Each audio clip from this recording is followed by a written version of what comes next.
Hop, normalement vous nous entendez, là, dites-nous dans le chat si vous nous entendez correctement, s'il y a de l'écho, tout ça, on changera, bienvenue à vous, je regarde pas la bonne caméra, elle est là, la petite caméra, j'espère que ça va bien, contexte un peu différent, contexte un peu tamisé, déjà on n'est pas chez moi, on n'est pas chez toi non plus, Non, on pas a chez chez moi. Arthur qui nous regarde derrière, là, qui nous prête gentiment son appartement, bienvenue à vous, un petit live nocturne qui va durer je pense une heure, une petite heure, une grosse heure, avec donc Aurélien Saint-Toul, le député sortant de Montrouge, de Malakoff, de Bagneux, qui nous fait le plaisir d'être avec nous pour parler un peu de tout ça, pour parler de politique, d'élection, de médias, de traitement médiatique de la campagne. On va avoir une heure et quart pour parler de tout ça ensemble. Coupe. Ah oui, pardon, il y a la musique encore. Excusez-moi, il y a la musique. Tac, voilà. Alors attendez 2 secondes. Coupe la musique, c'est bon. Musique plus son dégueu. Le son est pas bon. Là, normalement, c'est bon. Normalement. En fait, j'ai pas le retour de la musique, c'est pour ça. Normalement, c'est bon. Là. Ça va mieux, parfait. Ok, s'il y a un peu d'écho, vous me dites. Le micro est pas fou, ça rend un peu résonnant, c'est normal. On va baisser un petit peu de ça. On a testé avant, c'était nickel. Un peu plus fort le son aussi. Normalement, on est bien là. Là, on est bien. Il y a un petit écho de ce côté-là. Ouais, t'as un peu l'écho. Ouais, c'est normal. Je vais baisser ici. Hop. Ah non, je l'ai mis encore plus fort, excuse-moi. Tac, voilà. Et là, on devrait être pas mal niveau écho normalement. C'est normal, c'est le faux départ. Voilà, on repart de zéro. Donc bienvenue Aurélien, merci d'être avec moi ce soir, ça me fait Merci. très plaisir. On est quand même sur des sujets un peu importants, ça fait un mois moi que je commence à parler un peu de ça parce que il y a des choses qui me révoltent et qui m'interpellent, que je me positionne aussi. Et donc c'est une chance de pouvoir avoir le député de chez soi qui intervient, qui vient et avec qui on va pouvoir parler de choses, des questions dans le chat, etc. T'es payé combien pour ce live par le Front Populaire? 15 000 euros évidemment. Je sais pas si t'as suivi ça. Ouais, j'ai T'as vu suivi ces histoires-là? cette Ouais, histoire bon, bref. de la rumeur sur les influenceurs. Ouais. Ouais. Bon, bah non, parce que même si je le payais, vous le sauriez, parce que ça figurerait à la fin dans les comptes de campagne. C'est obligatoire. Donc, Ouais, puis je pense qu'on aura un meilleur setup si c'était aussi. ouais, on s'organiserait mieux sur On s'organiserait peut-être un peu mieux. Ouais. Le son est très faible, pas assez fort. Moi, je l'ai assez fort normalement. Hein. Je vais peut-être remonter si vous voulez, mais voilà. Puis il n'y a pas de thune, effectivement. Aurélien Petit jouer défenseur central. On verra ça plus tard. Donc bienvenue Aurélien. Aurélien, tu as été député de la 11e circonscription pendant 2 ans avant Ouais. cette fameuse dissolution. Avant ça, tu étais conseiller municipal. Ouais. D'où tu viens? Comment t'es venu à la politique? Qu'est-ce que tu faisais avant? Mm. Comment on en est arrivé là?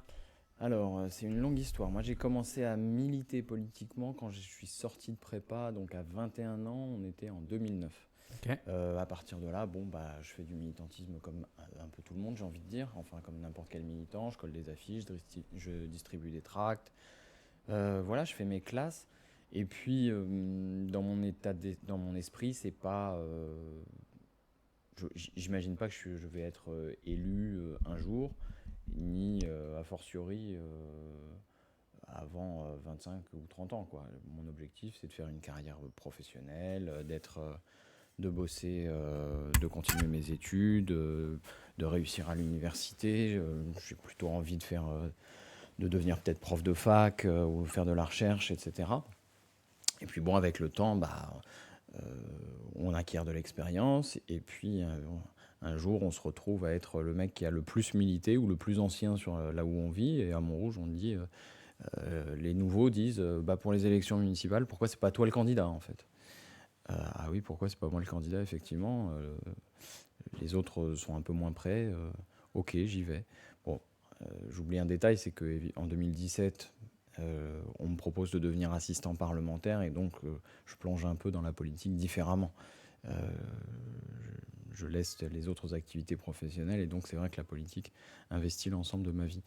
Mais voilà, c'est comme ça que ça se passe. J'ai su assez tôt que j'avais envie de faire de la politique, presque gamin en réalité, parce que j'ai grandi dans un milieu où on n'était pas militant, mais on pensait que la politique avait un effet sur la vie des gens, ce qui n'est pas si courant en fait. Surtout dans le milieu populaire dont je viens. En général, on pense qu'il vaut mieux qu'on fait sa vie malgré la politique.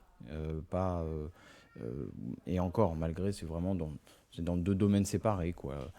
Mais bon, moi, j'ai ce truc particulier d'être dans une famille qui pense quand même qu'il faut aller aux élections, qu'il faut voter, que la politique a un effet sur la vie, etc., etc. Et puis quelques moments comme ça où j'ai croisé des militants vers 15 ans, je crois que J'ai l'ancien député de Massirco qui est venu faire du porte-à-porte, c'était dans des élections départementales. C'était dans le coin déjà ou... Non, j'ai grandi à côté de Perpignan, donc là, D'accord. à l'époque, c'était à Perpignan. Il fait toujours de la politique d'ailleurs, j'ai pas eu affaire à lui depuis cette époque. Mais peut-être qu'un jour je le recroiserai, je lui dirai qu'il est indirectement à l'origine de mon militantisme, même si aujourd'hui on n'est pas tout à fait dans les mêmes partis. Mais voilà. Donc voilà, ça s'est fait un peu comme ça au fur et à mesure et sans trop calculer, quoi. Et du coup, qu'est-ce qui t'a fait, j'ai une question dans le chat là, qu'est-ce qui a défini ton identité politique à gauche? Ouais. À quel moment t'as... C'est difficile à dire parce que je pense que c'est un processus assez long, ça dépend de Oui, c'est une l'éducation question qu'on très a. bateau quoi. Mais... Ça dépend de l'éducation qu'on reçoit, de la façon qu'on a de regarder le monde et les autres, etc. Alors bon, il y a des citations qui servent de point de référence parfois. On cite souvent Deleuze qui dit voilà, être de gauche, c'est penser le monde, c'est penser à partir du monde et vers soi, alors que être de droite, c'est plutôt penser à partir de soi et puis vers le monde. Comme Thibaut Bon, voilà, c'est un peu. Peut-être que c'est vrai, peut-être, mais je suis pas sûr que ça épuise la question. Moi, quand je fais une présentation à des élèves, par exemple, à l'Assemblée nationale, qui viennent visiter, Parce que tu étais prof avant, c'est ça? j'étais prof, et puis quand on est député, on a quand même en général des classes qui viennent visiter l'Assemblée, etc. Et j'essaye de leur donner une définition philosophique un peu honnête de la différence entre droite et gauche, et pourquoi je me retrouve, moi, dans celle de la gauche. Euh, bon, ça tient à la conception qu'on se fait de l'articulation entre liberté et égalité. Si vous êtes de droite, à mon avis, hein, si vous êtes de droite, vous pensez qu'on est égaux parce qu'en fait, on est tous libres. On a tous le même genre de liberté métaphysique. Vous pouvez toujours refuser quelque chose. Vous êtes toujours libre. C'est ça qui nous fait être égaux les uns vis-à-vis des autres. Si vous êtes de gauche, vous pensez qu'on ne sera libre que si on est égaux. Qu'on n'est pas sous la domination de l'argent des uns et des autres, on vit pas sous l'empire de la nécessité, c'est-à-dire le besoin de travailler en permanence, de répondre, d'obéir aux ordres d'un patron, etc., etc. Et ça, c'est quelque chose qui, moi, est assez important. J'anticipe un petit peu les questions à venir, mais sur les médias, par exemple. Ouais. Moi, il me semble que, bien sûr, la lutte contre les inégalités et les injustices, c'est fondamental du point de vue humaniste, en se disant, c'est pas possible de laisser des gens mourir dans la rue. Mais il y a un truc aussi profondément démocratique qui pose problème. Là, c'est que moi, je crois à cette idée simple que un homme égale une voix, mais je vois bien que la voix de Bernard Arnault est pas égale à ta voix ou à ma voix. Ouais, parce que pour replacer un peu le contexte, tu as bossé sur une commission d'enquête sur la TNT. Ouais. C'est d'ailleurs pour ça que la plupart des gens, en dehors de Montrouge en tout cas, Ouais. ont vu un peu ton visage avec les auditions de Bolloré, de Hanouna, de Yann Barthès aussi.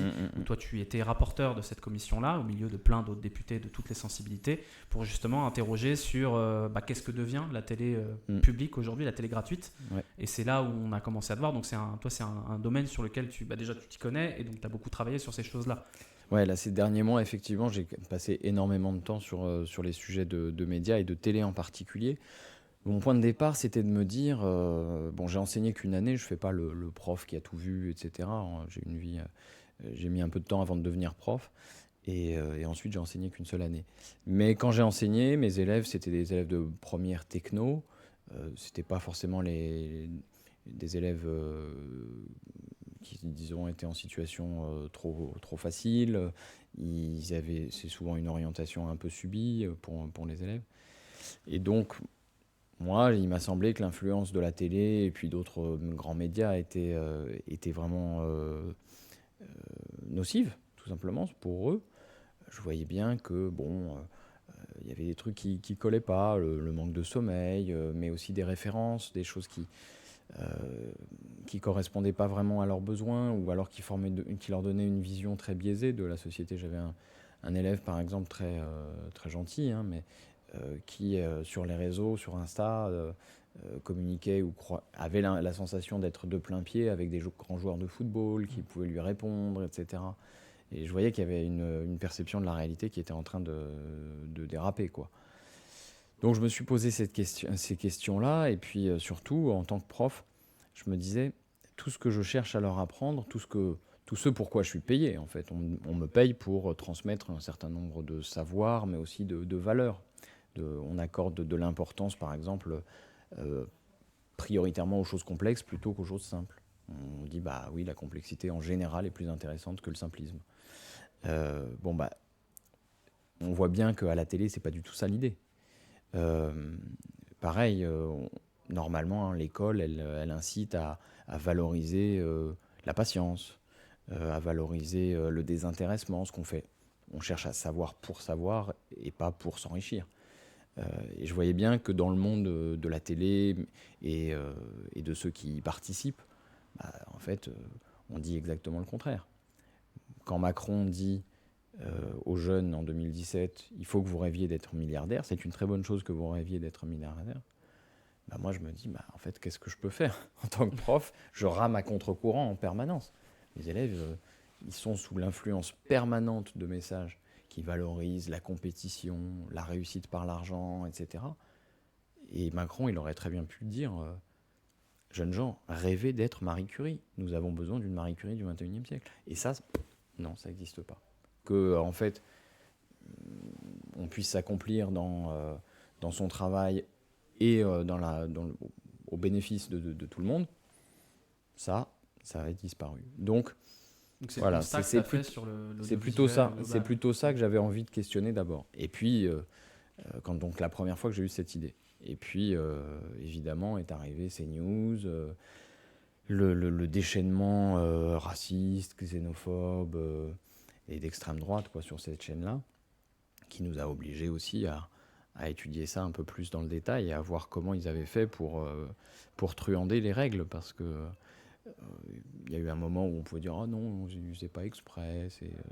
Oui, l'histoire de l'IVG, l'erreur technique. Là, en l'occurrence, il n'y a plus de doute possible, ils le font tout à fait exprès. Et la commission d'enquête a permis aussi de le montrer. Il y a une espèce de culture de la triche à part des règles qui sont quand même établies. Oui, complètement. Et moi, de ce que j'avais vu, parce que c'est pas la première fois que tu es sur Twitch, tu étais notamment intervenu sur Twitch il y a 3 mois, chez Usul, chez Blast, avec l'émission La France a peur, où il y a des règles qui sont établies, mais c'est facile de tricher. Et l'ARCOM, qui est donc ce qui a pris la suite de CSA, qui est censé contrôler un peu tout ça, pas très à l'aise avec l'idée de sanctionner pour de vrai. On a vu avec Europe 1.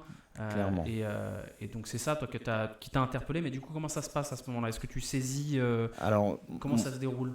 Moi, pendant la commission d'enquête, j'ai souvent saisi l'ARCOM, un peu pour voir aussi jusqu'où ils iraient. Il y a des procédures de signalement qui n'ont pas abouti. Et du coup, moi, je sais maintenant un peu quelle est leur limite. Je me dis, même ça, ils le tolèrent. Donc, je connais un peu leur tolérance. Puis, j'ai pu tester aussi les délais pour opérer, etc. Ça, c'est une grande question. Parce que pour procéder à des sanctions, il faut évidemment que le dossier soit instruit, qu'il y ait une forme d'enquête, que les gens puissent se défendre, etc. Donc, ça met du temps. Et là, on croise le problème que tu as évoqué avec Europe 1, c'est que du temps, on n'en a pas. Ouais. La stratégie, et ils le savent très bien, la stratégie de Bolloré, c'est mettre devant le fait accompli. Et une fois qu'on en est là, on sanctionnera dans 3 mois. Mais dans 3 mois, le mal sera fait, en fait. Oui. Puis donc, il y a ce système de triche de profiter du week-end pour mettre 3 heures de meeting de la gauche. Ouais, et c'est ça. Donc, ils trouvent des subterfuges, ils trouvent des façons de biaiser avec les règles. Et à la fin, c'est des torsions, c'est des contournements qu'on n'avait pas forcément imaginés d'abord. Il faut d'abord se dire « Ah bah oui, là, ils ont contourné », pour qu'ensuite, il y ait une procédure. Et en plus, il n'y a pas sanction immédiatement, parce que la première fois, ça vaut juste un rappel à l'ordre. Oui, et puis après, c'est mise en demeure, et après, c'est sanction, qui est souvent financière. C'est ça. Et on en parlait avec Arthur qui est derrière, moi j'ai l'impression un peu d'être dans le foot, où au final, c'est un puissant fin. Quand la sanction c'est une amende venant de gens qui ont beaucoup trop d'argent, ils s'en foutent un petit peu, quoi. C'est clair qu'on est dans un système qui n'est pas du tout vertueux, comme dans le foot en réalité, où les équilibres financiers ne sont pas du tout respectés. Et ça, c'était un des angles par lequel j'ai voulu aussi prendre le sujet dans la commission d'enquête, parce que c'est assez intéressant de voir que on nous a dit au moment de la privatisation et de la libéralisation de la télé, il y a 40 ans en fait, que c'était très vertueux, mais qu'il fallait considérer ces chaînes de télé comme des entreprises comme les autres. Bon, moi je ne suis pas tout à fait d'accord, mais puisqu'on a les inconvénients, au moins qu'on ait aussi les avantages. Or là, on se rend compte que c'est des entreprises qui, quand elles annoncent un business plan, elles disent qu'elles vont faire des bénéfices à horizon de 5, 10, 15 ans. C'est toujours pas le cas, mais elles candidatent à nouveau pour avoir une nouvelle autorisation. Et là, personne leur dit « Ah bah écoutez, votre business plan de la dernière fois, il était claqué au sol. Il n'y a aucune raison qu'on vous croie dorénavant. Donc votre parole ne vaut rien, votre dossier, il n'est pas bon, on ne le retient pas. » Parce que pour reprendre un peu le contexte, pour diffuser sur la TNT, il faut déposer une candidature parce que on n'achète pas un espace, on le loue à l'espace public. C'est ça. Et donc il faut répondre à certains critères qui sont très louables sur le papier, c'est-à-dire le pluralisme, c'est-à-dire avoir un business plan pour pas que ça se casse la gueule puisque c'est une fréquence gratuite. Et on se rend compte que il y en a qui jouent pas trop avec les mêmes règles que les autres. C'est clair. J'avais entendu ce que tu disais sur Blast, que voilà, il y a des petites chaînes qui font du public de niche. Tu parlais, je crois, d'énergie par exemple, avec Chéri 23. Et puis tu as des chaînes qui débarquent avec des gros sabots, qui disent oui, on respecte le pluralisme, mais un pluralisme de façade. Ouais. C'est ce qu'on voit aujourd'hui. C'est ce qu'on voit. Là, encore aujourd'hui, il y avait un bandeau sur BFM, je ne sais pas si tu l'as vu passer, on touche à l'absurde quand même. Moi, c'est pour ça que je me suis, je fais un peu un coming out de gauche, on va dire, même si ça se voyait un peu, de me dire, voilà, moi, je ne suis plus en accord avec ce que je vois. Je me dis, il faut quand même qu'on essaye, nous, les créateurs de contenu, en tout cas ceux qui sont marqués à gauche, parce que toutes les opinions sont bonnes à prendre, qu'on essaye de contrebalancer ça, parce que nous, on n'est pas dans ce système-là. Puis, on a une voix qui porte plus ou moins loin, mais aujourd'hui ça rentre pas dans l'équation, quoi. C'est intéressant justement parce que la question qui se pose, c'est quelle est la force de la TNT, de la télé gratuite et en clair par rapport à vous, par rapport aux créateurs de contenu, par rapport aux influenceurs, parce que ce que certains disent, après tout c'est pas un problème, il y a bien d'autres endroits où on peut s'exprimer. C'est un peu ce que disait le média. Le média, ils ont créé une chaîne plutôt de gauche. Elle est diffusée sur Internet, sur la Freebox. Voilà. N'empêche, la force de frappe d'une chaîne de télé normale, c'est sans rapport. Bien sûr. Et moi, il y a une étude qui a été un peu commentée ces derniers temps, d'un chercheur qui s'appelle Julien Labarre et qui est chercheur aux États-Unis, je crois que c'est à l'Université de Californie, Santa Barbara, et qui montre comment le public de CNews se situe politiquement. Ouais. Et alors, il a étudié en fait le positionnement politique du public de différents programmes d'information. Alors c'est par un système d'autopositionnement, les gens se situent en répondant à quelques questions, etc. Et on arrive à dire s'ils sont plutôt à droite, plutôt à gauche. Et ce qui est assez fascinant, c'est que l'ensemble des programmes qu'il a vérifiés, ceux de CNews, là les gens s'autopositionnent à droite, mais beaucoup plus à droite que tout le reste de la population. Voilà, j'avais vu se passer ce truc-là. C'est dans des proportions délirantes et vraiment extrêmement à droite. Pour donner une idée, il se situe plus à droite, c'est-à-dire qu'il y a un décalage plus fort entre le reste de la population et le public de CNews qu'entre le public normal des États-Unis et le public de Fox News. Donc ils sont plus biaisés que des spectateurs de Fox News aux États-Unis. Ce qui est assez fou quand même. Ça paraît assez dingue. Eh bien, en regardant cette étude, le public s'autopositionne plus à droite que la population générale française sur quasiment tous les programmes considérés. Il n'y a qu'une seule chaîne, je crois que c'est le JT de France 2, où le public s'autopositionne très légèrement plus à gauche, c'est-à-dire quasiment au milieu en fait, du continuum, quoi. Et ça me pose une question. Ça veut dire, mais où sont les gens de gauche ? Parce qu'il faut bien qu'il y ait des gens de gauche quand même. On nous dit souvent, les journalistes, ils sont de gauche, le service public est de gauche. Pas les programmes. En fait, peut-être. Les individus, c'est possible. Certainement pas les programmations, certainement pas les formats. C'est une des questions que j'avais posées aussi au patron de l'Arcom, Roch-Olivier Mestre, à son président. Je lui avais dit, est-ce que... plus dans le micro. Je lui avais demandé, est-ce que l'Arcom examine l'ambiance d'une émission ? Est-ce que vous vous rendez compte qu'il y a plein de situations évidemment ils s'en rendent compte, mais qu'il y a plein de situations dans lesquelles une question par elle-même est une forme d'humiliation, que vous pouvez avoir un intervieweur qui va hausser les yeux au ciel, mais Comme ça, on voit le traitement médiatique de certaines personnes de gauche par rapport à voilà. certaines personnes de droite, qui pour le coup, quoi qu'on en pense, on voit la différence Oui, de façon assez marquée. Et d'ailleurs, on est presque surpris quand certaines personnalités de droite ou d'extrême droite se font un peu chahuter, un peu comme ça a été chahuté le cas en disant récemment. On se dit, oula, c'est rare. il Ça. s'est passé quelque chose. Ouais. Ouais. Et donc, le patron de l'Arcom, quand je lui demande ça, il me dit non, non, vous inquiétez pas, on est vigilant, on est vigilant et il nous dit l'ambiance ne nous échappe pas. Et en réalité, si c'était le cas, il devrait y avoir des observations, des sanctions, des rappels à l'ordre, etc. C'est pas du tout le cas. Donc, il y a des choses qu'on peut faire, et qui passaient. CNews, ils ont poussé ces logiques à leur maximum, ce qui fait que c'est devenu très visible. Oui. Voilà, quand Pascal Praud vous dit non mais ça va pas, bon, vous avez compris que on est passé du soyez raisonnable, vous n'êtes pas réaliste, monsieur Saint-Toul, à non mais ça va pas. Évidemment. De quoi il t'avait qualifié, Pascal Praud ? Ah, lui, je sais pas. J'avoue que. Je l'avais noté. Il avait dit que tu étais méchant, oui. vengeur et que tu avais des passions tristes. Ah oui, Voilà. oui, j'ai pas chance. Oui, c'est ça.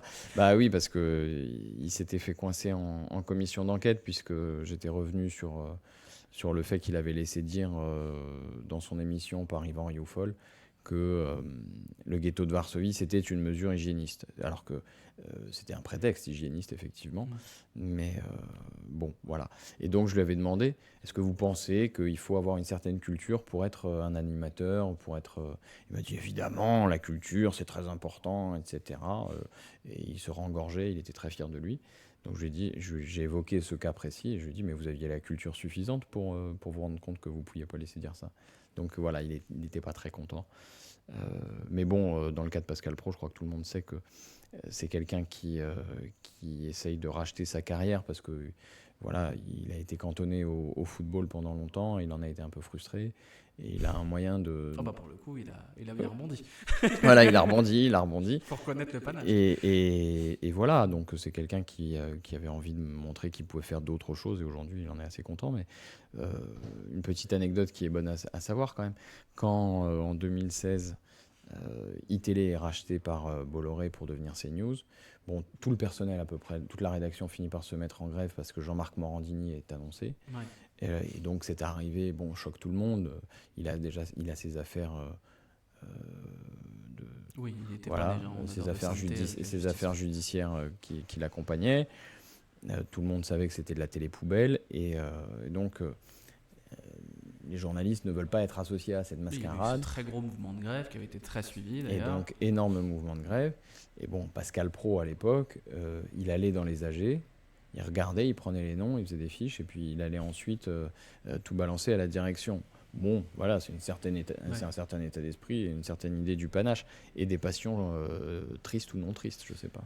Il y a une question qui est assez intéressante, je trouve, même si elle est posée de façon un peu vindicative, qui dit « Monsieur le député, vous ne vous êtes jamais posé la question que les gens sont de droite par conviction et ne pas les infantiliser en disant qu'ils se font bourrer le crâne. Mais en fait, qu'ils soient de droite de conviction ou pas, il y a une obligation de pluralisme en fait. » Oui, c'est ça. C'est-à-dire que le paysage audiovisuel doit avoir...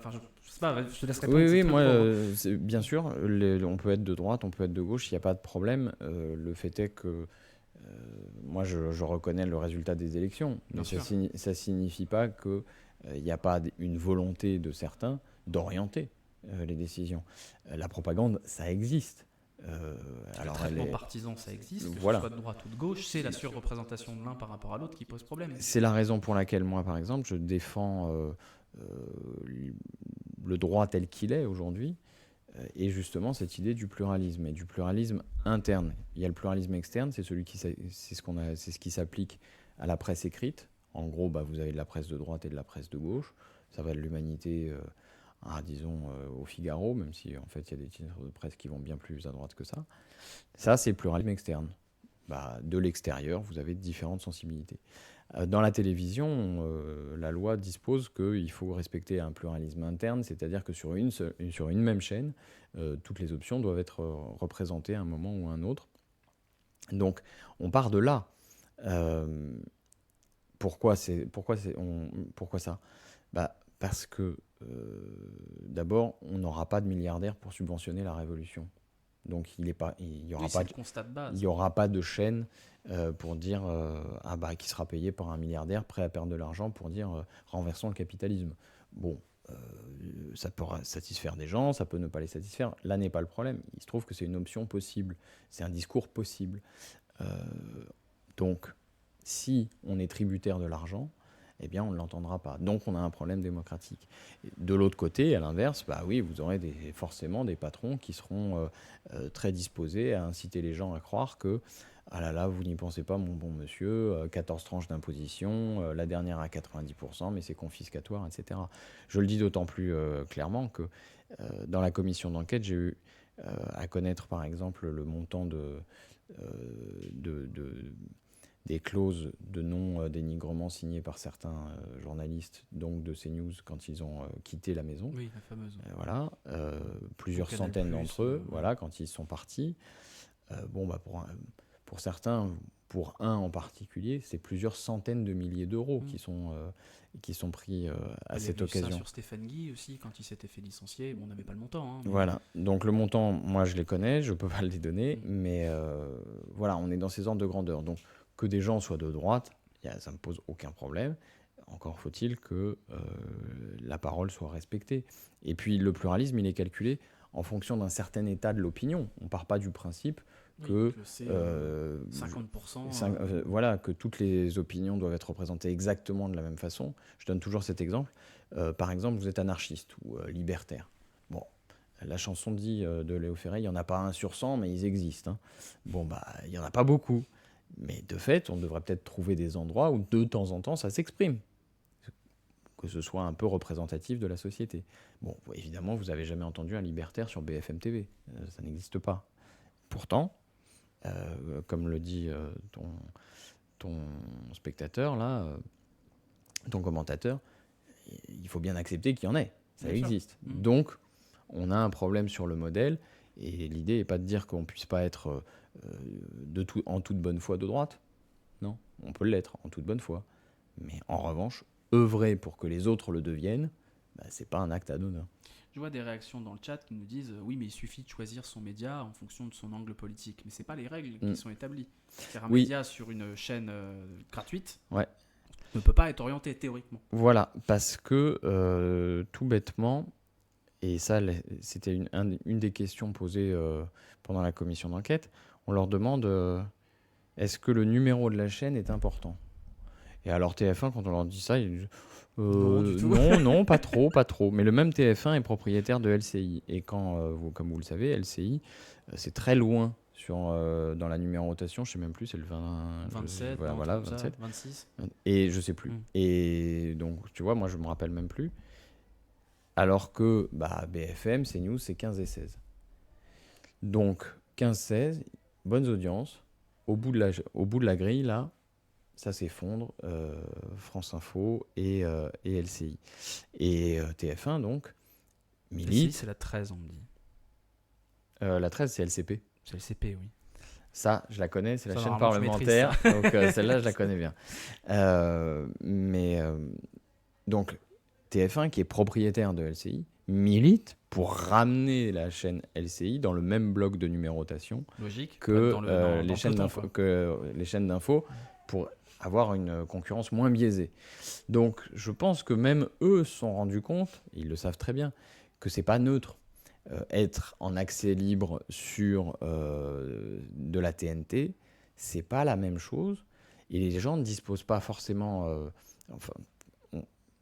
La question du forum postule en fait un truc, c'est qu'on serait parfaitement rationnel, parfaitement capable de comparer en permanence, etc. En gros, c'est une vision un peu d'homo economicus, tu sais, on dit, voilà, vous êtes des acteurs rationnels, donc tout est rationnel, vous arbitrez, vous faites vos choix, et en plus, vous pouvez choisir selon vos préférences.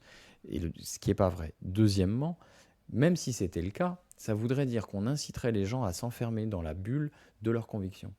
Et je suis pas sûr que ce soit une bonne idée démocratique. C'est un peu ce qui se passe quand on voit les algorithmes et compagnie. C'est ce qui se passe avec les algorithmes, mais donc ça a des effets de polarisation et de radicalisation, on peut le dire comme ça, et qui sont quand même pas hyper sains dans le débat public. Moi, il me semble que ce qui est bon en démocratie, c'est pas de s'auto-intoxiquer ou de s'auto-persuader. Il ne s'agit pas de changer d'avis quand on change de chemise ou à chaque fois que quelqu'un nous apporte la contradiction.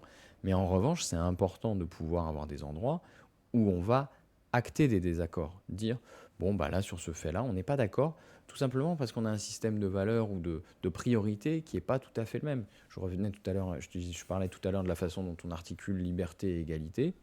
Bon, bah, c'est vrai qu'à la fin, un homme de droite, il va dire, bon, bah, moi, c'est pas le sens que je donne à l'existence, c'est pas ma priorité et tout, mais on peut s'arrêter là-dessus. On est quand même bons amis parce que on acte quand même qu'il y a des gens qui sont libres et égaux et que voilà, tout le reste est à discuter. Et à quel moment ça a basculé pour toi, cet espace médiatique, où ça s'est polarisé? Est-ce que ça s'est fait de façon progressive? Moi, je t'avoue que on a grosso modo le même âge, tu as 36 ans, quelque chose comme ça, moi j'en ai 32. J'ai le sentiment, après on a toujours le sentiment que c'était mieux avant, qu'il y a eu vraiment un basculement assez rapide, peut-être qui peut s'accorder aux réseaux sociaux. Moi, ma théorie, c'est que c'est Twitter et la recherche de la séquence qui pète qui a créé ce bordel-là. Mais est-ce que toi, tu identifies un moment où on a basculé vers cette espèce de course à la bagarre la chaîne d'info l'info en continu et une vraie transformation. Et l'élection de Sarkozy en 2007. Comme tu dis, la fin du club Dorothée. Ouais, peut-être. Même si c'était peut-être pas non plus une panacée. Mais 2007, sans doute, est une bascule. On dit que Sarkozy est vraiment le premier président enfant de la télé, etc.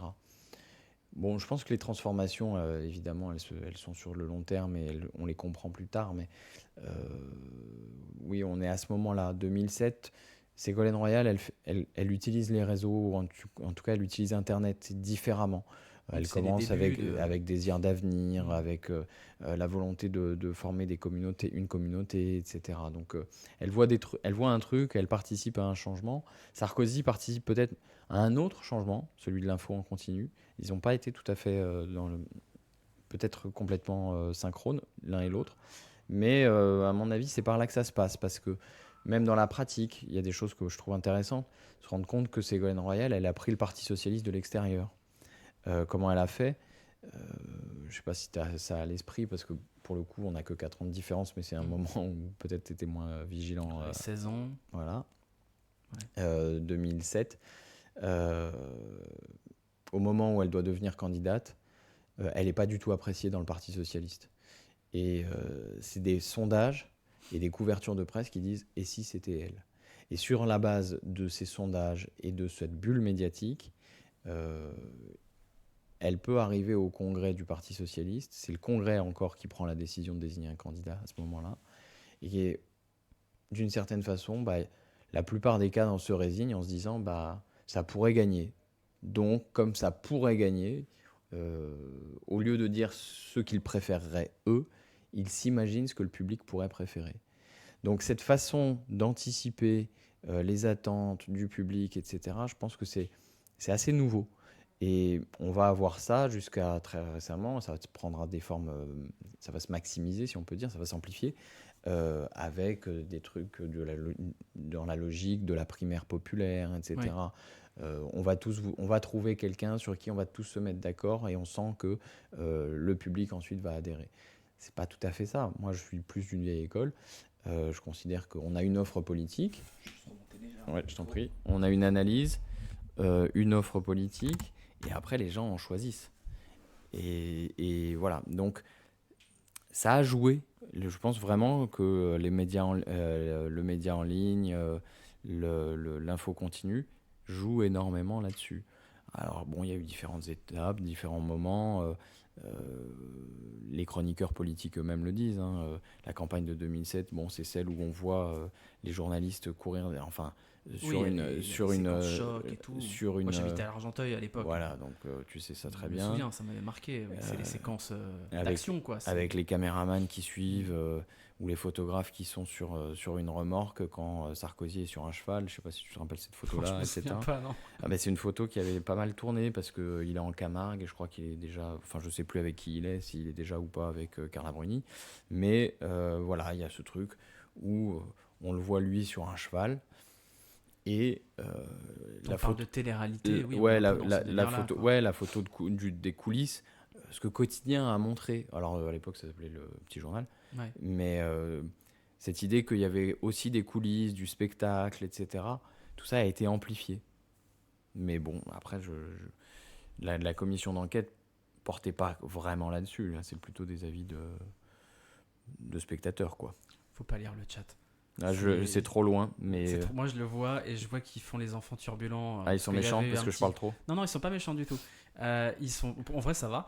Non, ils font les enfants turbulents parce que sur Twitter, récemment, il y a des gens qui se sont déguisés en vieux avec des faux comptes de vieux qui Ah disaient oui, être oui, déçus oui, des je connais, oui, Républicains je pour connais voter Front Populaire. Ouais, j'ai vu ça, ouais. Et du coup, ils répètent les mêmes trucs et moi, ça m'a fait beaucoup, beaucoup rire. Ouais, j'ai vu Euh, Nicolas Framont faire ça, notamment.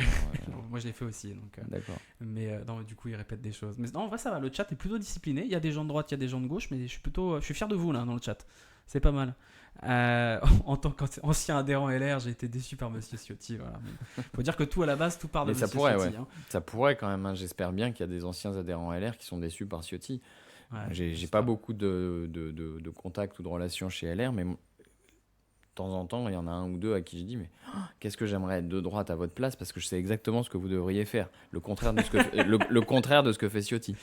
Après, c'est des jeux, ça. C'est des jeux politiques. Pour le coup, on parlait de télé-réalité. On sait que on a eu on a eu une espèce de...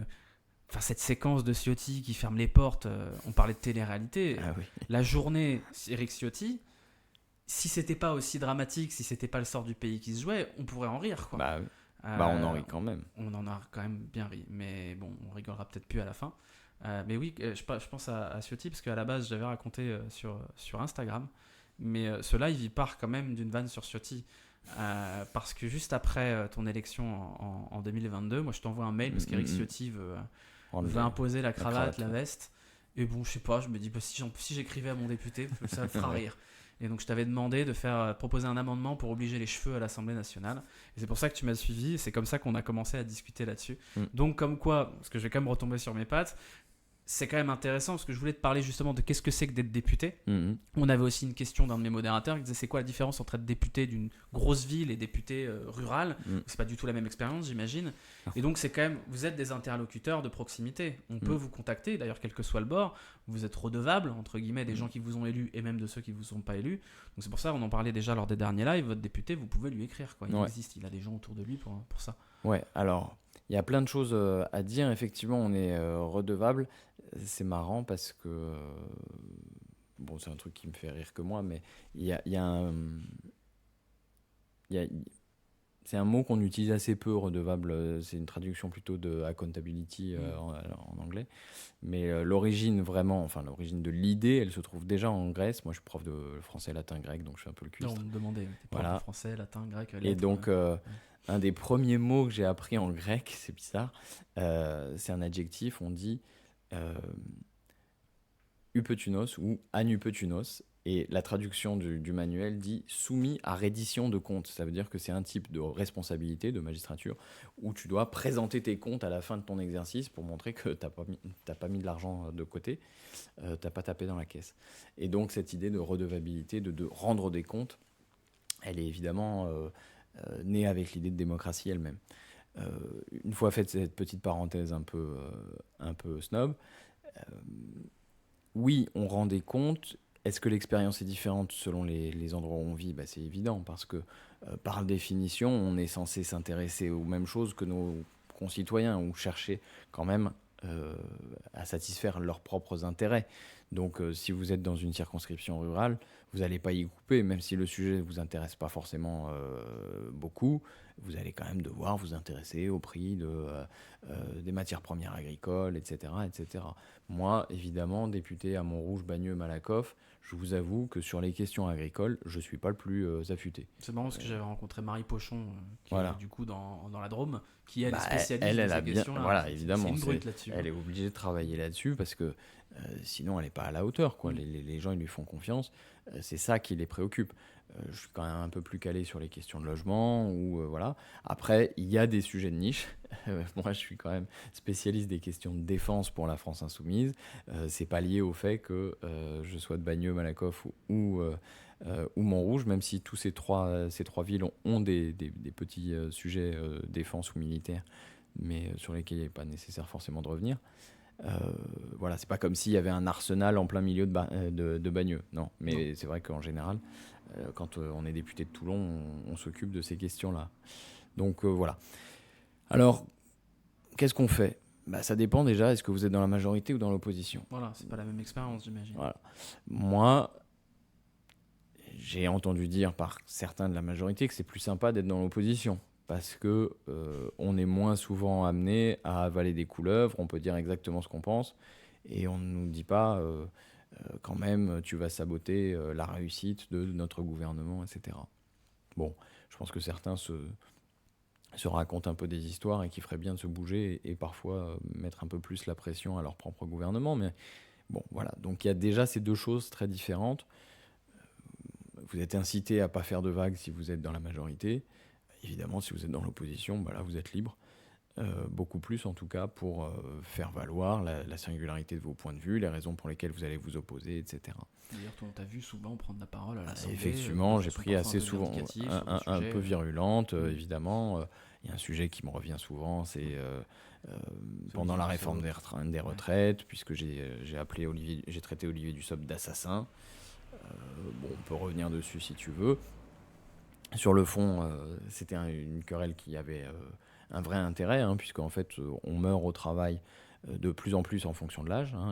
Le risque d'accident mortel au travail augmente constamment avec l'âge. Et donc moi, je voulais savoir ce qu'il avait prévu de faire pour éviter que les gens meurent au travail entre 62 et 64 ans, puisqu'il repoussait l'âge de départ à la retraite. À quoi il m'avait répondu que circuler, il n'y a rien à voir d'abord. Et puis, comme je disais que déjà, ils avaient augmenté le nombre d'accidents mortels du travail en supprimant notamment les CHSCT, donc les comités hygiène, sécurité et conditions de travail, en 2017 avec les ordonnances travail. Là, il m'avait carrément répondu que je mentais, que les chiffres étaient faux et que c'était parce qu'on avait changé de méthodologie. Ce qui m'a un tout petit peu agacé. Et c'est la raison pour laquelle je l'ai traité d'assassin en disant que voilà, il aurait du sang sur les mains ou il aurait la responsabilité de la mort de plein de personnes. Je m'en suis excusé par la suite. Oui. Et comme je dis maintenant assez souvent, on me présente parfois comme l'homme qui a traité Dussopt d'assassin, mais on ne présente jamais Olivier Dussopt comme l'homme qui a refusé mes excuses. Pourtant, ce serait pas forcément. Et après, t'es devenu le mec qui a cassé les couilles de Bolloré. Moins légitime. Voilà. Donc, mon CV s'est un peu étoffé. Alors, pourquoi on parlait de ça ? Donc oui, la prise de parole, l'amendement. Après, on est dans une situation où quand on est dans l'opposition, il y a quelque chose de beaucoup plus frustrant, qui est que la plupart de vos initiatives ne vont pas aboutir. Moi, j'ai proposé des textes, des lois. Donc c'est frustrant, en fait. Donc c'est quand même extrêmement frustrant. Par exemple, moi, j'ai proposé un truc qui est, j'ai envie de dire, de bon sens. On dit ça souvent à l'Assemblée. On parle de sport, on parle de foot ici en général. Il y a aujourd'hui la possibilité de recevoir une ordonnance pour pratiquer le sport. Les médecins peuvent dire, écoutez, pour vous remettre des suites d'une maladie ou d'une opération, etc., pratiquer un sport. Voilà, pratiquer un sport. Et donc c'est du sport sur ordonnance, ça existe réellement, ça est reconnu par la loi depuis quelques années, etc. Moi j'ai dit, allons au bout de la logique, si le sport est reconnu comme une thérapie, alors dans ces cas-là, il faut le rembourser. J'ai beau avoir plein de gens qui sont d'accord avec ça, ça n'a pas été mis à l'ordre du jour à l'Assemblée nationale. Donc c'est pas un texte qui est examiné. Mais par principe Parce que la Constitution, c'est une des raisons pour lesquelles nous, avec les Insoumis, on milite pour une 6e République. C'est que la Constitution, aujourd'hui, donne le pouvoir de mettre à l'ordre du jour l'examen de certains textes, principalement au gouvernement. Et si c'est pas au gouvernement, c'est à la majorité. Et il n'y a que quelques rares créneaux dans l'année où on peut essayer d'étudier nos textes, les textes de l'opposition. Donc ça, évidemment, c'est particulièrement frustrant. Pareil, il y a une dimension frustrante dans notre travail, c'est que on peut essayer d'accompagner des personnes dans la circonscription qui auraient soit un projet, soit des difficultés. En général, c'est plutôt des difficultés. Pardon, le chat est turbulent. Turbulent. En pas de plus, problème, Arthur tu as le droit. qui rigole en T'as face le de droit moi. t'as le droit de me dire. À Tolbiac, donc je pense que tu vois de quoi ça Oui, je vois très bien. Je vois très bien. Mais On n'épiloguera pas. on n'épiloguera pas pour lui. Non. Voilà. Pardon, excuse-moi. Pas de problème, pas de problème. Mais moi, j'étais pas à Tolbiac, en fait. Je suis arrivé à la Sorbonne, mais pas à Paris, hein, donc j'ai pas fait l'expérience Tolbiac. Donc tu peux pas témoigner de cette expérience. Je peux pas témoigner de Ah, ça. triste. De toute façon, La il y a recherche continue. La recherche, ouais. On va finir par avoir des archives, je pense, mais pour l'instant, on n'a que des témoignages. Il y avait une autre question qu'on a passée sur le sujet précédent j'avais gardé en tête, qui vient de me revenir. C'était sur la durée des créneaux de la TNT. C'est combien de temps ? Là, on va renouveler. C'est de renouveler sur 10 ans. 10 ans, ouais, quand même. Ouais, c'est renouvelé sur 10 ans, donc c'est pas un petit truc. Après, la loi permet de suspendre les autorisations si les règles ne sont pas respectées. Hein. Ouais. Donc, pour l'instant, il n'y a jamais eu de vraie grosse sanction qui fait mal. c'est arrivé avec la chaîne numéro 23. Alors, c'est une longue histoire. À l'époque, il y avait déjà eu une commission d'enquête. Je renvoie vers le rapport de l'époque. Voilà. Le député s'appelait Marcel Rogemont. Donc, si vous voulez taper dans Google, vous tapez rapport, chaîne numéro 23, Marcel Rogemont, et vous allez pouvoir tomber dessus. C'était intéressant aussi. On nous dit Bolloré pourrait perdre C8 et CNews, ou c'est d'utopie. C'est un peu d'utopie, de toute façon il les perdrait pas, juste il perdrait le créneau. Il perdrait l'autorisation, après les chaînes lui appartiendraient, il pourrait continuer à les diffuser ailleurs que sur une TNT. Il pourrait les diffuser sur des box, etc., et que ce soit strictement payant.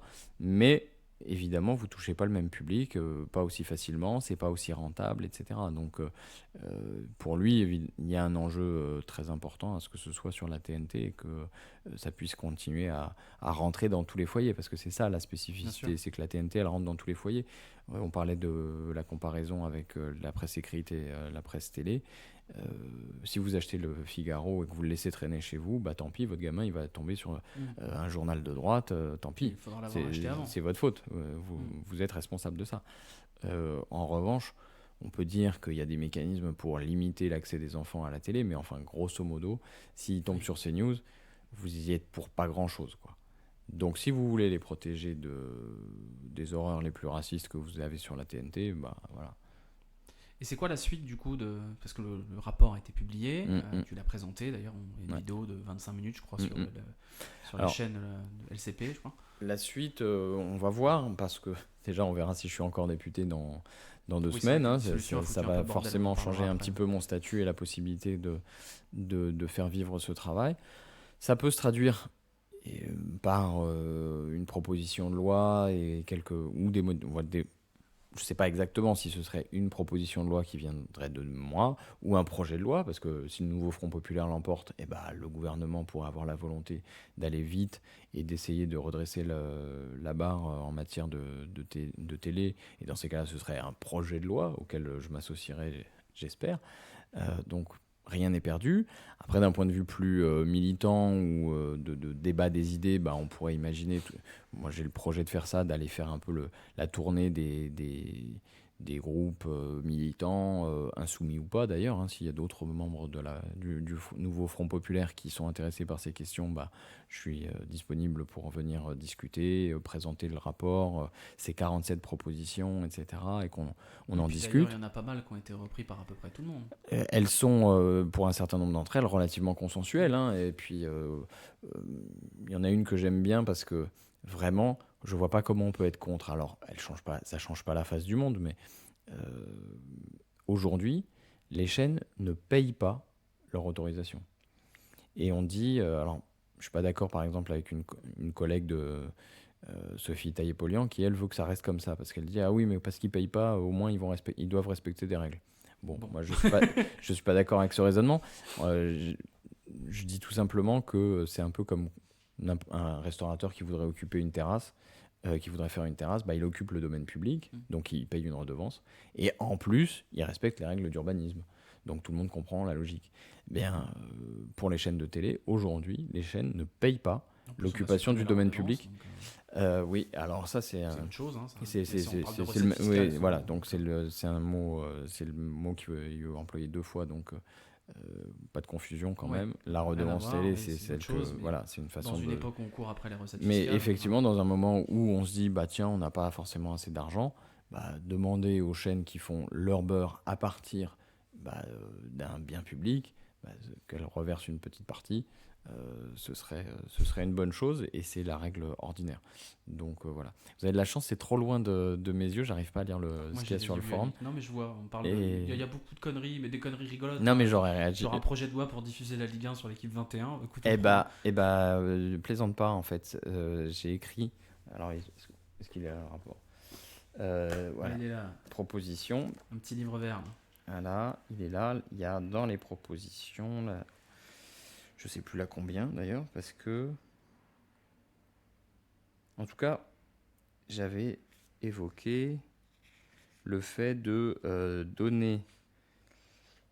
De modifier la liste des grands événements sportifs à Oui, pour diffuser remettre dans en le clair contexte, pour l'enrichir un peu. Il y a une liste d'événements sportifs qui doivent être diffusés en clair, les finales de Ligue des Champions, les finales de compétition internationale de foot, c'est assez restrictif. Par exemple, la finale de Roland-Garros, c'est pas dedans. Si, elle est dedans d'ailleurs. Si, C'est si, elle est sur France dedans. Télé. Mais alors je ne retrouve plus, je sais plus quel est le numéro de. Voter Saint-Toul pour la Ligue 1 sur l'équipe. Bah, pas forcément sur l'équipe en tant que telle, mais en tout Ouais. cas dire que ce serait une spécialité, ce serait réservé à des chaînes de la TNT. Ouais. Avec alors ça, je me suis engagé tout seul. Hein. Je ne veux pas mouiller les gens de mon parti, etc. Je préfère le dire tranquille. Je me suis un peu avancé. Mon idée, c'est de dire qu'il faut bien qu'il y ait un intérêt pour les chaînes qui vont candidater à la TNT et qui doivent et qui vont, en théorie, respecter les règles. Payer et respecter des règles. Ouais. Donc, il me semble que un de ces avantages pourrait être de faire partie du nombre limité des candidats possibles à la diffusion de certains grands événements sportifs. Et éventuellement, je n'ai pas fait la liste des grands événements, mais probablement le championnat pourrait en faire partie. Oui, au moins un match, quoi. Au moins un match. Alors, tu vois, sur le rugby, par exemple, comme il y a un système de play-off, Ouais. Les demi et la finale, ils doivent être en clair. Donc, peu importe qui a le championnat tout le reste de l'année. Alors, ça ne veut pas dire que je vous incite à passer avec des play-offs au foot. Hein. Je ne vais pas faire ce genre de choses. Mais en tout cas, il y a une vraie question. Et puis, on parlait tout à l'heure d'un modèle économique qui est quand même pas très très vertueux dans le football. Il me semble que ça pourrait contribuer à faire un peu dégonfler la bulle économique parce que le nombre des candidats à l'achat des droits de diffusion de plus en plus faible. Il serait forcément moins important parce qu'il n'y aurait pas Being Sport, hein, pour se dire les choses comme ça. Il n'y aurait pas des chaînes qui ne sont pas sur la TNT et dont le modèle ne repose pas sur ça. Donc je trouve que ça pourrait avoir un effet vertueux pour dégonfler le modèle spéculatif de l'économie du foot. Oui, d'ailleurs on est en plein dedans là, sur ces trucs-là. Donc bon, voilà. Où la bulle elle a déjà bien pété et on se demande bien ce qu'on va en faire. Même si on a vu qu'il y avait certaines avancées, on a eu un bout de Ligue 2 sur l'équipe il y a quelques années. C'était encore le cas, non c'était il y a 2-3 ans je crois. Mais c'était déjà consécutif à l'explosion de la bulle Mediapro. Mais donc oui, c'est un vrai sujet parce que la télé gratuite, tu parlais de bien public, le sport à la télé c'est aussi un bien public. Là on voit que l'Euro finalement il y a très peu de matchs. Il y en a tout qui est sur des chaînes payantes et cryptées et que l'accès au sport à la télé est de plus en plus compliqué. Roland Garros avant c'était tout sur France Télé, maintenant il y en a un bout chez Amazon. Je trouve que c'est un sujet assez intéressant aussi et de voir que on peut porter ça aussi par ses choix politiques.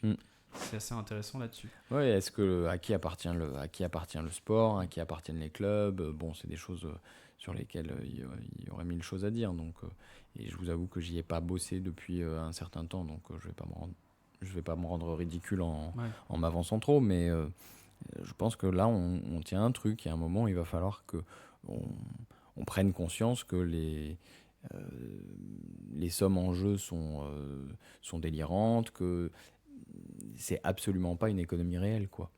Et il va falloir que les choses Après, c'est une économie européenne concurrentielle et c'est un peu le bordel. Mais on va C'est une économie spéculative. Ouais. Aujourd'hui, c'est un modèle essentiellement spéculatif. Le constat, c'est qu'il y a de moins en moins de foot, ou même de sport gratos à la télé. Je me souviens de la Coupe de France, avant c'était tout sur France 2, les régions. Ouais. Moi je vais souvenir, et je pense toi aussi, des matchs de Ligue des Champions sur TF1 quand on était gamin. Ouais. Il y en a de moins en moins, et je pense que pour la passion des gamins pour ces sports-là, forcément, comme il y a moins de sport à la télé gratuit, il y en a moins d'intérêt de manière générale pour le sport, donc moins d'intérêt pour payer les chaînes.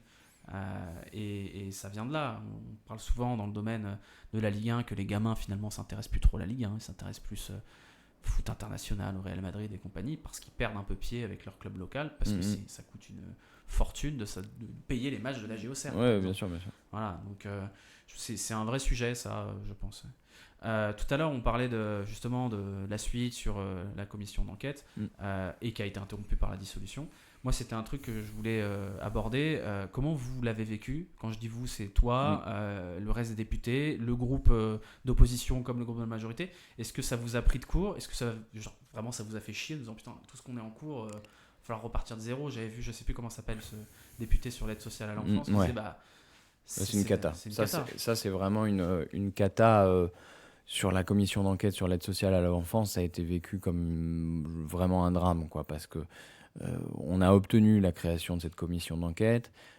C'est mes collègues insoumises qui vraiment étaient présentes. Et là, on recule, quoi. C'est un sujet hyper grave. Parce que tout s'arrête. Et tout s'arrête. Donc c'est vécu très difficilement. Après, je dirais un truc très trivial, mais moi je sors des européennes. J'ai la commission d'enquête derrière moi, ça fait 6 mois. J'ai le rapport, c'est quand même un assez gros volume. C'est des dizaines et des dizaines d'heures de boulot, d'audition, de cogitation. Donc le premier truc qui nous vient tous à l'esprit quand même, faut être très honnête, c'est on repart en campagne, merde, on est fatigué. Ouais. On est vraiment fatigué. On n'est pas là pour chouiner, mais humainement, c'est quand même le premier truc à quoi on pense. Et puis le deuxième, c'est qu'est-ce qu'on fait? On a des équipes. Ça y est, vous êtes au chômage du jour au lendemain. Voilà. À l'Assemblée, le personnel, les agents de l'Assemblée nationale, pour la plupart, n'étaient pas là en 97 lors de la précédente dissolution. Donc, pas comment ça se passait. Donc tout le monde tâtonne un peu en se disant ça se passe comment une dissolution? On ne sait pas bien. Donc il y a ce truc-là. Après, politiquement, on est un peu pris de court, oui, parce qu'on se dit il est fou. Il est fou de faire ça au moment où l'extrême droite est au plus haut. Oui, et où la gauche vient de faire une campagne un peu divisée aussi. Donc, alors ça, pour le coup, on voit, c'est pas un motif de folie. C'est cynique, mais c'est pas calcul. Fou. Ça semble plutôt un bon calcul de sa part. En revanche, vu la déroute quand même des macronistes, c'est ça le principal fait de l'élection européenne, on se dit qu'il faut avoir quand même une certaine désinvolture pour prononcer la dissolution et offrir les clés de Matignon à l'extrême droite, c'est clair. Et d'ailleurs, moi je suis toujours pas revenu que le président de la République puisse dire à Oradour-sur-Glane, pas n'importe où, à Oradour-sur-Glane, il dit « je leur ai balancé ma grenade dégoupillée ».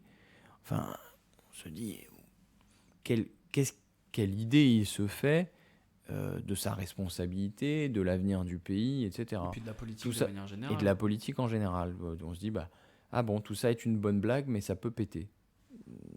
Donc, j'avais déjà pas un avis extrêmement flatteur à son sujet, mais ne doutez pas. On reste quand même un peu stupéfait de ça. Donc, quand la décision tombe, on a cette surprise. Pour le reste, faut pas dire qu'on n'était pas un peu prévenu ou qu'on s'en doutait pas.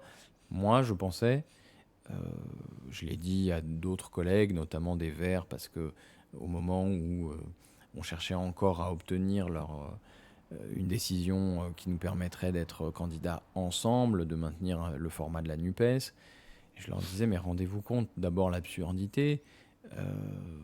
On est capable de travailler ensemble, on a fait la démonstration. Si on est ensemble, eh bien, on sera peut-être les plus forts au soir du premier tour, et ça imprime un tout autre récit dans le monde médiatique et dans la population. Donc, et c'est clair, hein, si on avait été tous ensemble, peut-être qu'on faisait 30% et qu'il n'y avait pas de dissolution derrière, donc on ne saura jamais. Mais je donnais cet exemple en disant, mais rendez-vous compte, moi, si j'étais président à sa place, c'est pas après les européennes que je dissout l'Assemblée, c'est 4 semaines avant. Et je dis, on organise les européennes en même temps que les législatives, pour une bonne fois pour toutes s'assurer que, en gros, ce qui est arrivé, la naissance du nouveau Front populaire, ne soit pas possible. Parce que quand vous avez si on avait déposé des listes différentes pour les européennes, il aurait été extrêmement difficile, alors qu'on était déjà en campagne, à se chicorer. Il aurait été extrêmement difficile de dire on va quand même présenter des candidatures communes aux législatives, etc. Oui, parce que pour les gens qui connaissent peut-être pas très bien le fonctionnement de tout ça dans le chat, les élections européennes et les élections législatives, c'est pas du tout la même chose. Les élections européennes, c'est à un tour, donc tout le monde peut y aller. C'est proportionnel et à un tour. Donc chacun dit, écoutez, on va voir combien je pèse réellement. Voilà. Tout le monde est content, quoi. Donc on va pouvoir se compter, on va dire, on connaîtra notre vraie force, notre vrai poids dans le pays. Alors que, le problème, c'est que cette élection, même si cette fois-ci, elle a fait l'objet d'une participation un peu plus grande que d'habitude, c'est quand même une élection qui n'est pas très bien aimée. Et, qui paraît lointaine, en fait. Qui paraît assez lointaine et pour lesquelles la population, et en particulier les classes populaires, se mobilisent peu. Donc ça ne donne pas une image complètement fidèle de la réalité du rapport des forces politiques en France. En tout cas, voilà, on n'était pas totalement surpris quand c'est arrivé. On s'est dit qu'il y avait une certaine logique, une fois qu'on avait été balayé de cette façon, à vouloir revenir aux urnes. Mais bon, c'est vrai que c'était un peu surprenant. C'est marrant parce que du coup, je regardais là cet après-midi ton passage sur Blast il y a 3-4 mois. Et l'émission commence par un sondage qui montre que s'il y avait dissolution, le RN aurait la majorité absolue. Et Usul dit, mais de toute façon, il n'y aura pas de dissolution, c'est pas possible, parce que s'ils savent ça, ils vont pas dissoudre. Et ça m'a beaucoup interpellé à ce moment-là de revoir cette émission-là dans laquelle tu intervenais. Tu n'étais pas en plateau à ce moment-là, de me dire, ça a été évoqué cette dissolution, et tout le monde était là, genre, jamais, quoi. Ça paraît suicidaire de la part de celui qui gouverne à ce moment-là. Il a une majorité relative, certes, mais bon an, mal an, ils arrivent à faire quelque chose. Ou en tout cas, ils arrivent à pas faire passer des textes qu'ils veulent. Donc là, ils se tirent une balle dans le pied, manifestement, à la fin de... Le pari n'était pas bon. Après cette dissolution, il paraît difficile d'imaginer qu'ils auront plus de députés qu'avant. Donc ça s'appelle une dissolution ratée du point de vue de Macron, des macronistes. Ouais. Du coup, c'est quoi là, la suite, la campagne ? C'est quoi une campagne en 20 jours, là, après une autre campagne ? Une campagne en 20 jours, c'est la même chose qu'une autre, simplement. Tout est forcément très intense, il faut aller très vite, il faut faire plein de petits choix pour avoir du matériel, pour pouvoir aller voir les gens, pour pouvoir raconter ce qu'on a fait, parce que je suis dans une situation un peu nouvelle, je suis sortant, alors j'ai eu que 2 ans pour ça, mais je suis sortant, il faut inciter les gens qui seraient un peu curieux à aller voir ce qu'on a fait pour de vrai. Alors moi, j'ai fait ce truc-là, j'ai été un peu curieux. Je suis allé voir ce qu'avait fait ma prédécesseur entre 2017 et 2022. Donc c'est pour la citer. Lauriane Rossi. Lauriane Rossi. Et donc Lauriane Rossi. On voit sur le site nosdéputés.fr qu'en 49 mois, parce qu'évidemment, il y a un moment, on se demande si vraiment on a tant bossé que ça, on est épuisé, mais on se dit peut-être que j'aurais pu en faire encore plus. Et puis là, je me suis rendu compte qu'en 49 mois, grosso modo, c'est un site qui calcule avec une dizaine d'items différents. Je me suis rendu compte que sur 8 des 10, en 19 mois de travail, j'étais mieux noté que elle sur 49 mois. Donc, je me suis dit à ce moment-là, peut-être que ça va se voir, peut-être que les gens vont en avoir conscience, etc. Donc, il y a ce truc d'orgueil un peu satisfait. Et puis, on se relance dans la bataille en disant, il faut qu'on puisse raconter donc ce qu'on a fait, il faut qu'on puisse aller voir le plus de personnes possible. on est beaucoup plus pris par des tâches de logistique Bien que sûr, peut-être ouais. d'habitude on aurait pu laisser filer sur le temps long, enfin sur un peu plus de temps, etc. Là, il faut que en 24 heures vous ayez un tract, que vous puissiez l'imprimer, que ensuite vous puissiez le mettre à disposition pour qu'il soit mis dans les boîtes aux lettres, etc., etc. Donc vous êtes pris par des tâches assez élémentaires, hein, Et puis là, juste avant d'arriver, tu étais en train de et tracter là, voilà, donc à j'ai Malakoff. j'ai pris un coup de soleil, pendant ces 2 derniers jours. J'ai le nez tout rouge, c'est comme ça que ça se passe. Donc je tractais à Malakoff, j'ai fait un porte-à-porte, je passais au métro. Ce matin, j'étais au marché. Ce matin avant, j'étais devant l'INSEE qui est à Montrouge, parce que les agents de l'INSEE nous l'avaient demandé. Quelques-uns sont syndicalistes et donc ils avaient proposé qu'on passe. Voilà, vous le faites devant les écoles, etc., etc. Quoi, une campagne, vous allez le plus possible au devant des gens, euh, en essayant de pas trop les ennuyer non plus. C'est ça une campagne. Je sais pas. Avec le temps, j'ai la- je sais plus ce qui est évident ou pas évident pour les autres, pour les gens. Ah, pardon, c'est Arthur qui a vu le message qui me fait rire. Allez-y, dites-moi parce que C'est, je suis un peu est-ce en que, en tant aveugle que là. est-ce que contrairement à ministre, en tant que député, vous avez moins de temps pour écrire des romans érotiques? Voilà, ça m'a fait rire. Non, bah, Mais effectivement, c'est sur ma to-do.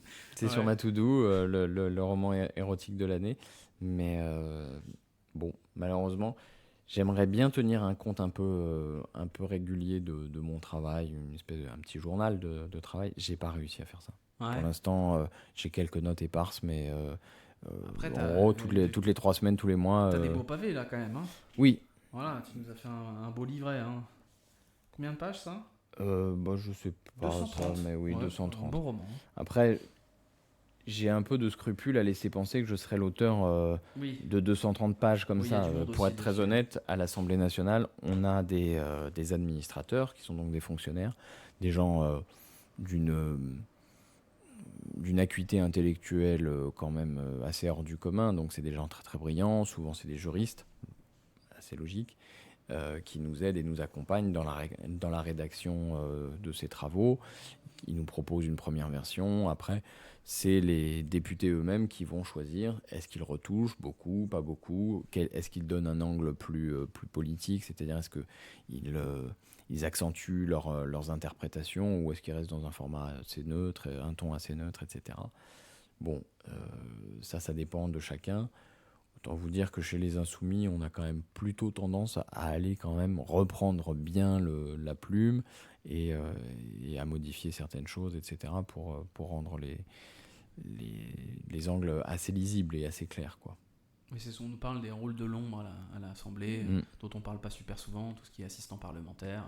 Ouais. Ouais. Donc il faut bien distinguer l'assistant travaille pour le député Oui. stricto sensu et les agents par contre de l'Assemblée, bah, les administrateurs et toutes sortes d'agents qui font tourner cette petite ville. Alors ça peut être des agents administratifs parce que ça peut être des agents j'allais dire de la logistique, de l'économat. Hein. Il y a des cantines, un restaurant, il y a un service postal. Enfin bon, c'est une petite ville, Ouais. hein, l'Assemblée nationale. Mais on voit que ça vivote. Moi, j'ai travaillé juste à côté. Et Mm, mm. quand on passait par là-bas, il y a un côté Oui, il y a petit toujours un peu fourmilière, effervescent, quoi. ouais, C'est assez marrant. c'est assez sympa, je dois Ouais. dire, ouais, j'aime bien ça. Avant qu'on conclue, parce qu'on arrive à la conclusion, parce qu'il est déjà 23h20, dans le chat, je vous invite à poser les quelques questions qui doivent nous rester. Moi, je voulais qu'on parle, parce que je sais que mon audience à moi est plutôt marquée à gauche, mais qu'il y a pas mal de gens qui sont, comme beaucoup, un peu dépolitisés, se dire un peu le tous pourri, mais en même temps, ça ne me concerne pas. Qu'est-ce que toi, tu pourrais dire à des gens qui aujourd'hui s'estiment pas suffisamment cultivés, légitimes, ou s'y intéressent pas pour essayer de leur faire comprendre que ça sert à quelque chose quand même. C'est hyper dur comme question. Mais... Ouais, je pourrais dire d'abord que les gens... c'est pas ironique, c'est un peu humoristique, mais c'est pas ironique quand même. Moi, j'ai grandi dans un milieu qui était assez éloigné de la politique, dans un milieu populaire, etc. J'avais pas d'élus dans mon entourage. Faire de la politique, ça ne voulait rien dire pour moi. Hein. Je sais pas comment on fait. Et à mesure que je me rapproche de cercles, disons, dirigeants de milieu du pouvoir, l'illusion que je pouvais avoir du fait que les gens qui décident seraient des gens très compétents, très savants, très brillants, etc., bon, s'estompe voire disparaît totalement. Comme dans le foot. Voilà, quand vous connaissez, quand vous êtes amené à croiser tel ou tel ministre, franchement, vous relativisez. Au début, vous aviez grandi dans un milieu très loin d'eux et vous disiez, oh là là, pour être ministre, il faut être sans doute très brillant. Bon, vous les rencontrez et vous vous rendrez compte que certains le sont, d'autres le sont pas, et loin s'en faut. Donc, être très décomplexé à l'égard de ça, il n'y a pas de compétences politiques spécifiques. Il faut avoir un peu de curiosité, un peu de volonté, mais pour le reste, on a tous le droit de s'intéresser à la politique. C'est notre droit. Un truc que je dis souvent, on confond, et souvent c'est entretenu aussi par les médias, on confond en démocratie, ce dont il est question, c'est pas de la vérité. Une fois qu'on a perdu une élection, on nous a pas dit qu'on avait eu raison ou qu'on avait tort. Moi, le lendemain de l'élection, que je gagne ou que je perde, je change pas d'avis. La démocratie, c'est une procédure, ce sont des procédures pour trancher entre des personnes qui ne sont pas d'accord. Donc, le lendemain, on avait peut-être raison, mais on a accepté le résultat du vote. Ça, c'est très important. Ça veut dire que vous ayez fait des études ou pas, que vous gagnez beaucoup d'argent ou pas, vous avez le droit de vous mêler à la décision. Vous avez le droit de dire moi, j'ai un avis sur ce qui est bon pour la société. Non, j'ai effectivement pas fait une thèse en sciences politiques, mais c'est le cas de très peu de personnes en réalité. Si on devait arriver à décider, on devait en arriver à dire que ceux qui décident sont exclusivement des experts, eh bien, on serait sacrément dans la merde. Et de fait, on l'y est un peu, parce qu'on voit bien qu'il y a un certain type de profil de dirigeants politiques qui ont tous à peu près fait la même chose. L'ENA, et encore, l'ENA, c'est pas ce qu'il y a de pire, à mon avis, mais Sciences Po, l'ENA, HEC, plus ou moins, de plus en plus. Donc ça veut dire qu'ils ont quand même à peu près tous le même genre de certitude, le même genre de vision du monde, etc. Nous, les Insoumis, on a quand même cette force et cette fierté de pouvoir dire que parmi nos collègues, il n'y a pas que des profils académiques, il y a des gens qui ont une expérience de vie plus proche du grand nombre, plus proche de celle du grand nombre, d'ouvriers, de taxis, d'aides-soignantes, etc. Et évidemment, on ne peut pas imaginer que leur expérience de vie soit sans intérêt pour l'élaboration des lois. Donc, n'hésitez pas. Il n'y a pas de... ce qui compte, c'est la conviction et la volonté qu'on a de fonder sa conviction ou les propositions qu'on fait sur des raisonnements et des expériences. Il ne faut pas juste arriver en disant « moi, parce que j'ai vu ça, je sais tout ». C'est un peu ce qu'ils nous ont fait quand ils nous ont dit qu'un médecin ferait une médecin comme Agnès Buzyn à l'époque. On disait elle a été médecin, elle va faire une bonne ministre de la Santé. Bon, c'est pas aussi simple que ça, c'est pas vrai. Mais à l'inverse, il n'y a aucune expérience qui doit disqualifier les gens et on a tous un statut de citoyen et donc le même droit. Comme l'injonction à être pauvre pour pouvoir avoir... Voilà, c'est ça. Alors ça, c'est spécialement dégueulasse. Ce qu'on oppose aux créateurs de contenu d'ailleurs qui prennent la parole en leur disant mais toi t'es riche, t'as un digicode, tu vis pas l'insécurité, etc. Oui, etc. C'est spécialement dégueulasse. Voilà, c'est dégueulasse parce que comme tu le disais, on peut aussi voter pour faire société plutôt que pour soi. Évidemment. Moi je l'ai déjà dit et j'ai aucun problème à l'assumer. J'ai une situation plutôt privilégiée, des parents relativement riches, donc ça n'empêche pas de penser le monde aussi différemment parce qu'effectivement si je joue ma situation perso, Macron c'est super pour moi. Oui. Mais il y a cette injonction là aussi à ne pas avoir de légitimité puisqu'on est obligé d'être pauvre, on ne doit pas avoir de patrimoine. Ou alors à l'inverse, derrière cette injonction à t'es qui pour parler, t'as pas fait d'études. On est piégé avec cette double injonction. Mais ça je pense que c'est intéressant parce que moi c'est ce que j'essaye de transmettre à ma toute petite échelle et je pense que ceux qui sont beaucoup plus gros que moi dans l'écosystème ont un impact là-dessus. Je pense notamment à ce que fait Jean Massier et d'autres qui peuvent le faire de manière plus orientée, plus partisane comme Zul, comme tous ces gens-là qui essayent d'avoir un discours qui est, je vous dis pas concrètement pour qui voter, moi les gens savent pour qui je vote, mais essayer de donner les armes pour dire comprendre le monde c'est pas si impossible que ça. Encore faut-il aller chercher l'information quelque part, quoi. Voilà, moi c'est aussi pour ça que j'avais la volonté de faire ce live avec toi. Merci. Et de pouvoir discuter de ces choses-là de façon posée, pas dans l'inquisition et pas non plus dans une forme totale de complaisance, même si évidemment on parle entre gens à peu près des mêmes convictions, mais je pense que c'était relativement intéressant là-dessus d'avoir des discussions sur la politique de manière générale, de manière un peu posée. Voilà. Bah écoute, merci On beaucoup. va s'arrêter là, je pense. On a fait une belle heure et demie. Qu'est-ce qu'on peut te souhaiter là? Il te reste combien de temps de campagne? 1 jour et demi? 2 jours là? Ouais, jour la et demi. campagne officielle finit vendredi soir. Donc, ce qu'il faut nous souhaiter, c'est qu'il pleuve pas pour l'apéro qu'on organise vendredi soir à Montrouge avec celles et ceux qui voudront bien venir partager un moment sympa avec nous. Évidemment, ce qu'on peut nous souhaiter à tous, c'est que le nouveau Front populaire l'emporte. Ici, dans cette circonscription, mais partout en France. Mais je pense que c'est ce qu'il faut se souhaiter pour le pays, parce que ce Et du qui coup, est... tu fais quoi samedi? Tu peux plus faire campagne. Alors, on fait plus campagne au sens où on sollicite pas des voix, Ouais. mais samedi, j'ai une journée extrêmement remplie parce qu'il y a une marche organisée à Nanterre en mémoire de Naël et pour la justice. Donc, j'y serai. Il y a la Pride à Paris. Je vais essayer d'y passer aussi. C'est évidemment une cause qui nous tient à cœur. Et puis, il y a peut-être quand même 1 ou 2 événements associatifs qui ont lieu dans la circonscription et à laquelle j'ai le droit de participer comme n'importe quel habitant. Donc peut-être que j'y participerai si, vous voyez, j'arrive à dégager du temps, parce que là, Ouais. ça ferait quand même 3 ou 4 trucs différents. Bon, déjà, c'est sympa d'être venu à 22h après avoir tracté toute la journée, avoir pris des coups de soleil. On a C'était mis pour un la beau détente. bordel chez Arthur qui est derrière et qui se marre. Là, il va falloir que je range le bordel et que je le ramène chez moi. Merci à toi, en tout cas. Du coup, Merci. bonne fin de campagne. Merci à ceux dans le chat. Vous avez été disciplinés et un peu trop rigolo. Ça m'a déconcentré, mais c'est pas grave. Tiens, on me dit, est-ce que les tracts, c'est vraiment efficace? Oui, en vrai. Mais le tract, c'est un peu un prétexte pour parler Bah aussi. oui, c'est un prétexte. Le problème, c'est que Après, on remballe. il y a quelques personnes qui me disent assez régulièrement: ah, je prends pas de papier. Je comprends, hein, s'ils prennent pas de papier, tant mieux, à condition qu'ils soient déjà bien informés. Ouais. Alors, dans ces cas-là, j'essaie de leur dire un peu en plaisantant. Moi, je voulais faire une campagne à la corne de brume, mais les gens n'interprètent pas forcément les messages de la bonne façon. Pas mal la vuvuzela de campagne. Ouais, c'est ça. Intéressant. Hein. Donc, bon, le problème, c'est que si on ne montre pas quelque chose, les gens sont assez conservateurs en réalité. Ils n'aiment pas qu'on leur donne un tract peut-être, mais quand on leur donne pas, ils sont pas contents du tout.